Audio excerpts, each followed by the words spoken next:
We have a lot to talk about in the ways of DQs. Obviously, there's a Player of the Year race going on. First off, I just talk about Matt Foulkes. Kyle, this man, he got DQ'd and then an investigation ensued, and then he got an 18-month suspension for lying to a judge. He got his Flooded Strand promo at Nationals, and then got asked if he had already got it from a different judge, and he said no. And then somehow they figured out that he had already gotten one. So they DQ'd him and gave him an 18-month ban. There's been some people very happy with this ban, some people unhappy. Evan, I was going to say, read that tweet that you shared with us in the pre-show. So, Cedric Phillips... he was not happy. So this man is not happy about this at all. After hearing about the situation, and it says, "You disgust me to my core, and I hope for your sake that our paths never cross again. You are the direct opposite of everything I and many others worked so hard to stand for within this community, and you should be ashamed of yourself." Harsh words from a... I mean, at this point, I know Cedric Phillips... Coming up, he would coming through the pros and up the ranks, I guess, into the position that he holds in the community now. He a lot of people didn't like him, but I think at this point he's kind of redeemed himself, and he's a trusted member of the community at this point. So I agree. For him to say such harsh words. And if you it's rough. Yeah, I mean, it's rough. It's not a good look for Matt. I mean, obviously, he was just... I'm conflicted, because on the one hand, yeah, Matt Foulkes was probably just joking around. But on the other hand, the dude got an extra Flooded Strand because he lied about it. Was he... it's easy to say retroactively that he was going to... Oh, I was going to give it back. But who knows, honestly... if he was really going to give it back, right?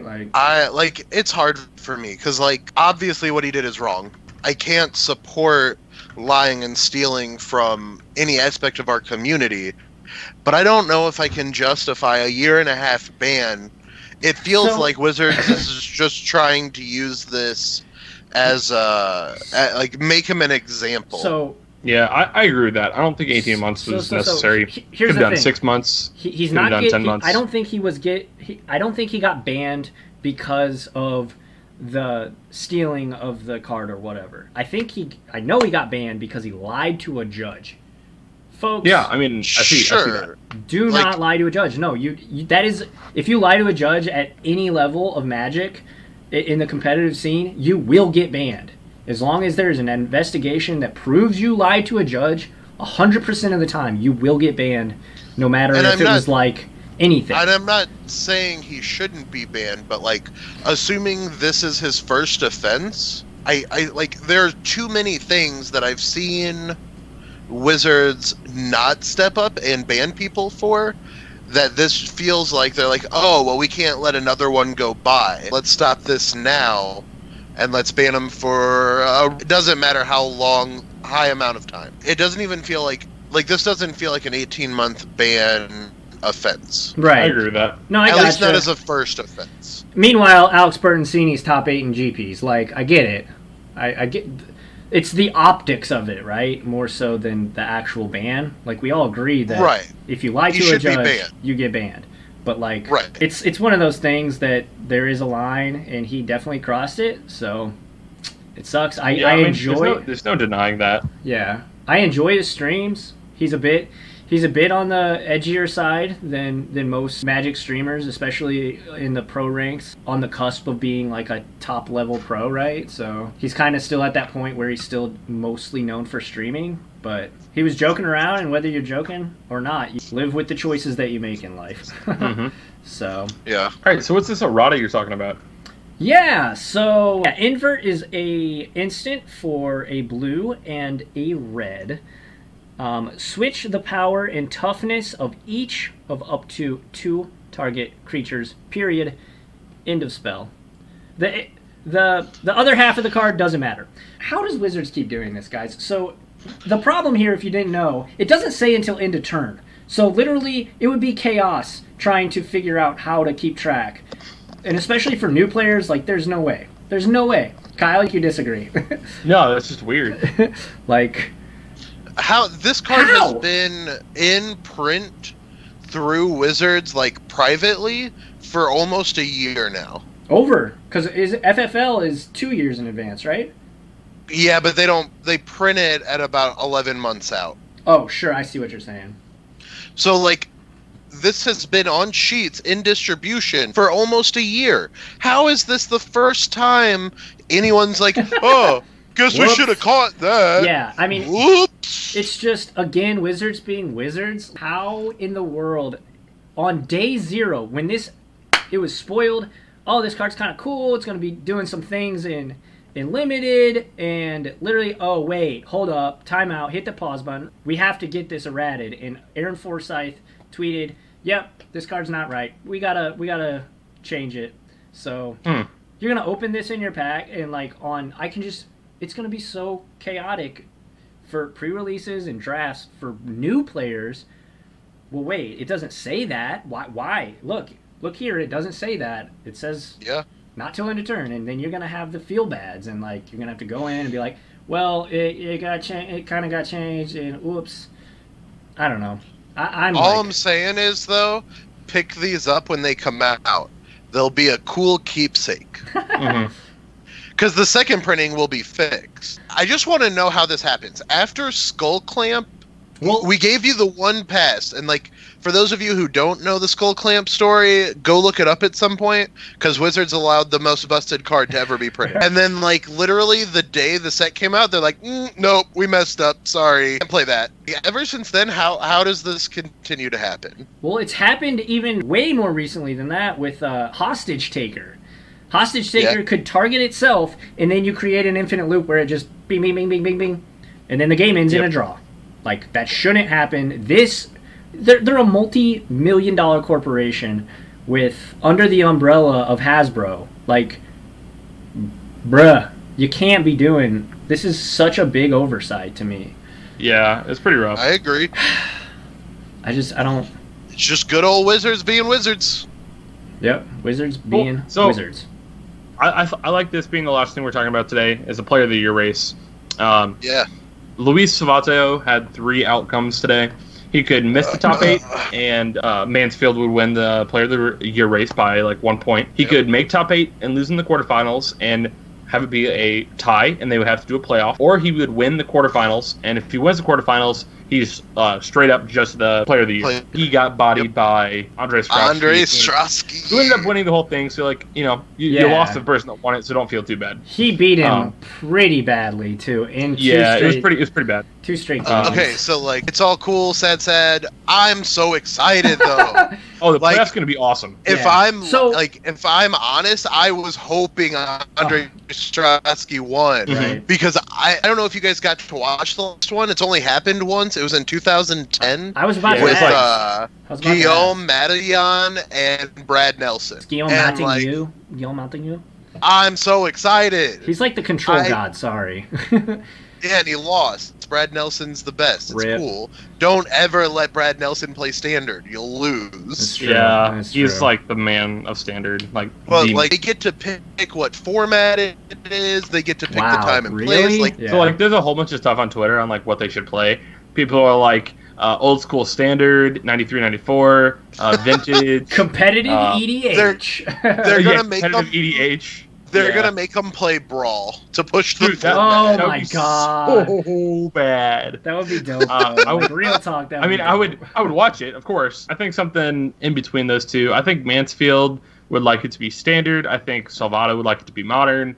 I think realistically it'll be Modern. No, it's their most popular format. They push Standard like hell. They're like, Standard. It's shit Standard right now. We're still gonna shove it down your throat. And it depends how good Standard is, like with the new set. Standard. That's why the Pro Tour schedule doesn't have formats attached to them right now. Because Standard's so bad. Format.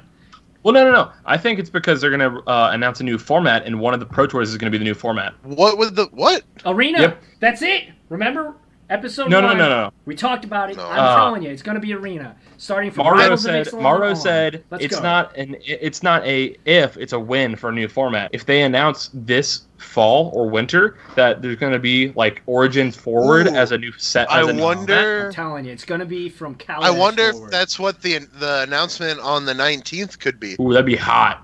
My money is on teasing Origins. something big. So you're my money telling is me that I it- shouldn't get rid of my Scarab God? I would not. I would keep some Scarab Gods. I think least that if they until were to do one, it would be Origins Forward, so that there's not fetch lands in the format. You get the dual lands of Cave of Koilos. You get all the Eldrazi, which are like they're fair. You'll get shocks. You'll have. Wait, then what was Frontier? Frontier was Cons Forward. Cons Forward, and that had like 4-color rally. Yeah. That format was bad because there was only 5 shocks, in my opinion. That format was sweet.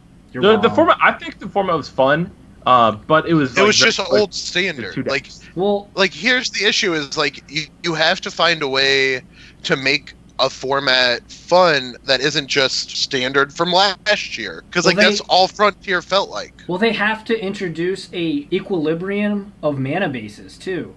Like you can't have just 5 shocks. You either have all 10 of them or none of them, because the decks become so skewed. So the second set of guilds come out, then you have all the shocks and all the buddies. Yo, that would be really dope if it went from then, because then you still get to play all the Origin Walkers, Yeah, Origin Walkers. You get to play Liliana, which means you can play that old Aristocrats deck that played Catacomb Sifter and stuff. That'd be my deck, man. This reliving last 2 season standards. Sure, but like when are we going to start? I don't think that has longevity. I think it does. I think starting after fetch lands is a great idea, because fetch lands make in-game games take longer and the viewing experience worse. And the prices, dude. And the prices would actually be so far down. $80. I think that Origins would be a great starting point. Maybe it's like after Energy, but like I think that it would be fine to have Energy in the format. Yeah, but so the thing is like have a ban list. The problem, one of the problems with Frontier, there was no ban list.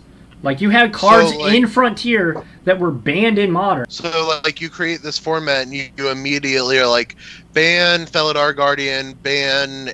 Yeah, I mean like all the decks are going to be different. So like what are you going to be playing? You're not going to be playing against the same things every time.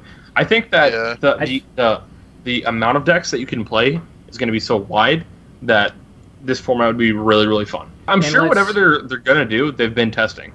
And like, not just to willy-nilly ban cards. Always vet all their cards. Like the fact that Jace was banned for so long and that Stoneforge Mystic is still banned for crimes in Standard is like, they need to get the ban list correct. That way we don't have to wait 10 plus years to get the sweet cards. You know, like I want to see. I do want to give my boy Jeff Hooglin a shout out. I love every time that he loses to Storm or Hollow One or something. He just like zooms in on Baral or a Goblin Electromancer and says, "Too bad there's not a card that wins the game the turn after it comes down on turn 2." Like it would be such a shame if Stoneforge Mystic was legal, and we could put a Batterskull into play on the end of our opponent's 3rd turn. It's just so stupid. Like, and his opponent put down 3 Hollow Ones turn 1 off of Burning Inquiry, and like he said, "Yeah, but Stoneforge." He goes, "Stoneforge is too good. Okay, guys, I'm done for the day." And I like just signed off. Wow. It's like, yeah. So unban Stoneforge. Hashtag unban Stoneforge. Put Chris McCool in the Hall of Fame. Yep. Yeah, when's that announcement? Do we know when that announcement is? The next at Worlds. That's what it is. That's what You're right. So next weekend? Yeah, it's the day before. Yeah, next Worlds, weekend. So. Yeah. So we should have it next weekend to talk about. Sweet. Yeah. I'm about so trust me, if Chris McCool ain't in there, I'm gonna have a nice tilt. The whole night's gonna be a tilt. The whole show is gonna be why isn't this man in the front? I think that just gonna be bad the whole time. I think if he doesn't get in, then there's gonna be like fights on Twitter. It's gonna go down. I will say I don't want to like. If I had a vote right now, I wouldn't want to be talking about it unless I was very pro. You're voting for. Just don't say that you have a vote right now. Yeah, that's fair. There's a list of people who have votes on the I know, but not everybody's gonna go track it down. That's fair. The cleanup step. Anybody have any final thoughts for the week heading into Worlds? So next week is World. We'll be talking World, and there's 2 PPTQs this weekend. which is pretty sweet. Yeah, everybody, thanks for hanging out. Again, if you are watching this live on Twitch right now, head on over to our YouTube channel. Just search The SnapCast. And if you're on YouTube, check out The SnapCast on Twitch. SnapCast MTG is our handle on there. But yeah, thanks for everyone for hanging out with us tonight. It's been real. Have a good night.